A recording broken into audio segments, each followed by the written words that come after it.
Var hann þunglyndur, greindur það? Já, sko, hann var náttúrulega, hann talaði mjög opinberlega þunglyndi sitt, sko, Já.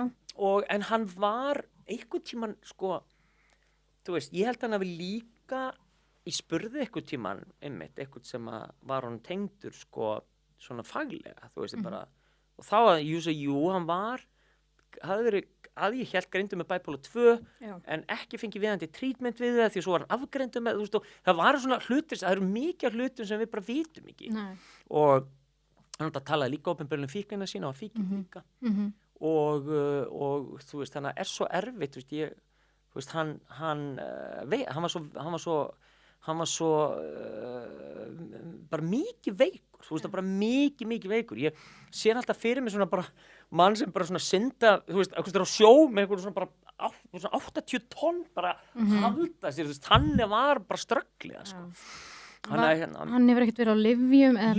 Jú, hann var það alveg og reyndi, en svo var hann alltaf, þú veist, fann að misnota lyf og þú veist, það var alls konar í gangi, bara alls konar rugl í gangi, skiljum, og enn og aftur, þú veist, það bara ekkert sem kemur inn með óvart og hann talaði mjög opinberlega allavega drykkjuna sína, svo bara, þú veist, gerist það fyrir misnota lyf og fyrir að misnota alls konar og bara, þú veist, eins og, þú veist, bara reyna einhvern veginn að kópa, en þú veist, en kannski ekki með réttum aðferðum, en þú veist, þetta svo flókið, þú veist, að því maður þetta langar manna bara, akkur gerir þú ekki eitthvað, akkur gerir þú ekki, þú veist, hverjum getum við kennt þetta? Hverjum getum við kennt þetta? Og það bara ekki hægt, sko. Það bara því miður, það bara, ja, kannski sem betur fer, þú veist, nema bara að við reynum að læra reynslunni, við lærum svolítið að kannski þó vera til stað fyrir aðra, sem að eiga líka erfitt. En hann var alltaf í honum þetta svona, þú veist, mér finnst, þú veist, ég engin sérfræðingur en ég held að sé mikilvægt að hræða fólk að fylgjast með bara, þú veist, vera vakandi, ekki vera alltaf kannski að ykkur þrá ekki verið því en fylgjast með að fólk mikið að tala sjálfsvíg, eða mikið að tala þú veist, meiri segja bara þetta sem að pappi sagði, sko, ég myndi aldrei gera það, ég myndi aldrei út af börnunum, myndi aldrei. Nei, sagði hann það? Já, hann sagði það mjög reglulega og var alltaf, og svo talaði hann stundum hvernig hann, þú veist, hann var náttúrulega svo, hann elskaði svo mikið og svo, og náttúrulega sá veröldun oft í gegnum rósröð glerugu, skilur sem var fallegt í aðra röndina og þá var hann alltaf að tala hvernig hann vildi láta jarða sig, hvernig jarðaferðin ætti að vera, hvað lög ætti að spila og eitthvað. Og ég var